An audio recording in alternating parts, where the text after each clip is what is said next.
freedom of expression is threatened when a mysterious group, the SSC, destroys Japan's otaku culture. However, a young revolutionary, Otaku Hero, who loves the culture more than anything, rises up.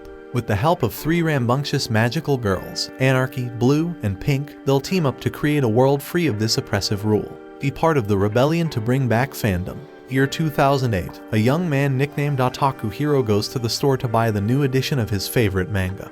But when he arrives, he notices a huge line, so he begins to wonder what's going on. Upon entering the place, he discovers that the entire store has been completely sold out, and there are no items in the store.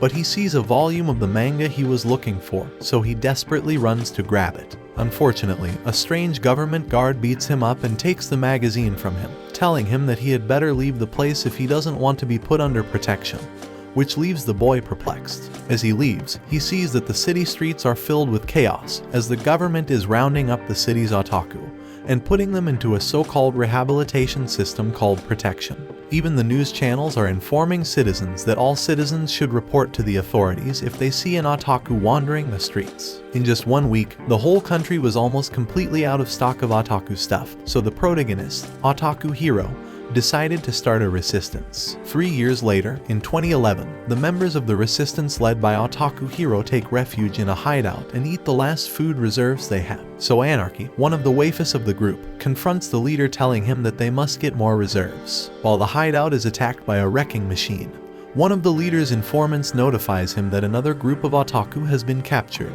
which angers Anarchy. She tells Otaku Hero that they must rescue Blue and Pink even though they have decided to leave the shelter without authorization, because with their powers it would be easier to fight against the government. But Otaku Hero tells her that they were probably part of the group that was recently captured. At that moment, Otaku Hero's patience and spirits come to an end, so he tells his allies that he will stop leading them to freedom since they have been living an ordeal for 3 years and he is fed up. Everyone is saddened and begs him to reconsider, as they respect him a lot, especially Anarchy, who tells him that he can't leave them at a time like this. Then, she follows him to the terrace of the shelter to try to convince him, since thanks to him they can live peacefully in that city. But Otaku Hero tells him that she is the right person to carry on his legacy. Seeing that the leader he admires so much is tired of fighting, Anarchy begins to organize all the members of the resistance to defend themselves from the waves of attacks they will receive in the coming days. Meanwhile, Otaku Hero does not stop remembering the thousands of exploits that he lived with his most faithful companions of the resistance, especially with Anarchy, who has been his right hand in every moment. Before assuming the leadership, the waifu told him that she will show him what she is capable of, so Otaku Hero spends the night thinking about it. The next day, the resistance holds off the relentless attacks of the enemies, but morale begins to gradually decline as the waves of attacks are endless, so they begin to beg Otaku Hero to lead them while Anarchy tries to make a risky attack. Hearing this, Otaku Hero worries about his waifu and runs to her just in time to see her scaling the building. Upon reaching the rooftop, Anarchy plants the Otaku Resistance flag and begins to harangue his comrades. At that moment, Otaku Hero arrives and the waifu falls into his arms in fear, telling him that he tried his best. Otaku Hero tells her that her efforts were more than enough to ignite the flame in his heart and rekindle his revolutionary sentiment. At that moment, Otaku Hero points a zeppelin and repels the enemy attacks, filling the rest of the otaku with hope and leading them to victory. Anarchy jumps from the airship and performs her transformation, deploying her great power as a magical waifu to free her comrades and boost the morale of the group. The two infiltrate a rehabilitation chamber to save Blue, another of the Resistance's magical waifu who was recently captured. And after a brief battle with an enemy, they manage to free her and she explains that she was captured after being tricked by a blind date she had gotten on the internet. In the meantime, the government high command monitors everything from the cameras. One of the guards explains to them that the resistance has managed to rescue many prisoners they had recently captured, but the managers argue about Blue, the magical girl who has returned to the resistance, so they fear that they will manage to rescue Pink, the third waifu. Anarchy sees Otaku Hero watching a transmission, so she approaches him to ask why he is watching that, and he explains that he thinks he has found a clue to find Pink.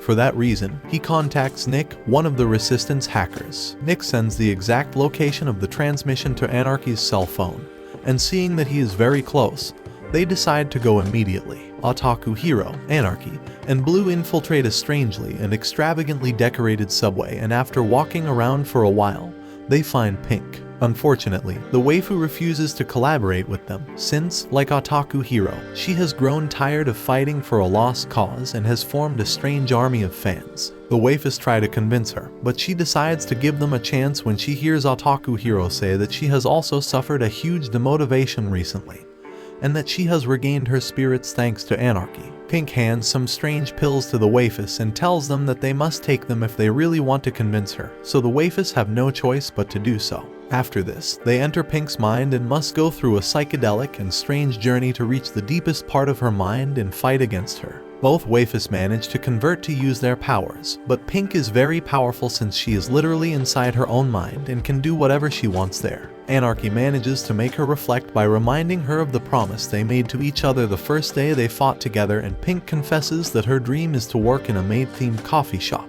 Pink's fans use the pills to enter her mind and tell her that if she decides to help Otaku Hero and the waifus, they will be happy to see her fulfill her dream. Finally, Pink agrees and returns to the Resistance headquarters, and Otaku Hero introduces her again in front of everyone. The group tours the city they have managed to liberate from government attacks, but suddenly they see a transport full of tourists watching them and taking pictures of them as if they were animals in a zoo, so Otaku Hero is put on alert. Meanwhile, one of the government's most highly trained soldiers is given the mission to activate a mecha with Eva vibes from Evangelion to destroy the magical waifus. Upon arrival, he begins searching for Otaku Hero and his waifus everywhere, and when he finally finds them, the battle breaks out. Despite using their super transformations, the waifus take a beating, as their enemy is extremely fast and powerful. Fortunately, Otaku Hero comes up with an efficient plan against him and organizes the waifus to carry it out, and after injecting gasoline into his rear end, they manage to defeat him. When it seemed that the danger had come to an end, Slayer, the umbrella waifu we saw earlier, appears and starts to unleash chaos. Anarchy tries to defend his companions, but Slayer takes them by surprise and knocks out the waifus. When he was about to finish off Otaku Hero, he is saved by one of his teammates, who sacrifices himself to run over the waifu and give his teammates time. Pink helps Otaku Hero fix one of his favorite toys, but accidentally brings it to life and the toy flies away, so Otaku Hero goes out to look for it. Upon reaching a bridge, the toy falls into the water and Otaku laments, but another clandestine group of Otaku shows up and scolds him. He tries to convince them that he is not their enemy. Quite the contrary, he is the one who is leading the Otaku resistance. But the boomers tell him to leave and explain that they have thrown all their Otaku treasures into that river to avoid being imprisoned by the government. The waifus show up and try to violently reason with them, but they stop when they see a group of children appear and ask the boomers to go home, so Otaku Hero understands that these gentlemen already have children. To solve the conflicts, Blue organizes a water competition against the boomers, but they literally lose in every game.